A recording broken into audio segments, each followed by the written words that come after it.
Arestado ang isang lalaki sa Quezon City dahil sa pangahalay umano sa sarili niyang anak na menor de edad.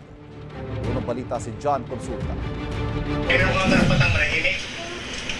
Okay, ito lang naman ang iyong sasabihin.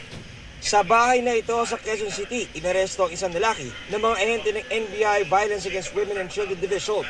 Ito'y matapos isumbong ng 14 anyos na babae ang karumal-dumal na krimen na paulit-ulit na naranasan sa kamay ng kanyang sariling ama. Ang sabi ng bata, halos araw-araw daw since 2022 siya ginagahasa ng kanyang sariling ama dahil ang kanyang ina ay nagtatrabaho ng panggabi.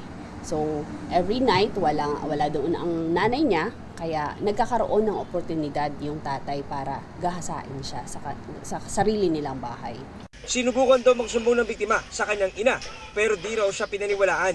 Matapos abusuhin itong May 5, lakas loob daw itong tumakas at humingi ng tulong sa isang miyembro ng kalapit na simbahan na siyang naglapit sa kanya sa NBI. Minsan iiyak siya bigla, natatrauma daw siya, nade-depressed siya sa mga nangyayari na sarili niyang ama ang gumagahasa sa kanya. Ang biktima ay tinurn over na natin sa ating social worker sa Quezon City. So siya ngayon ay nasa pangangalaga ng isang shelter. Sinusubukan pa namin kunan ng pahayag ang suspect na nakakulong na sa NBI Detention Facility sa Bilibid.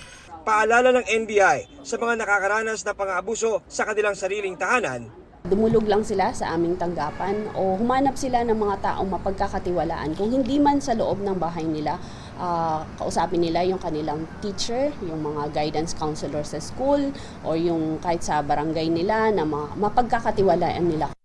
Ito ang unang balita. John Consulta para sa GMA Integrated News.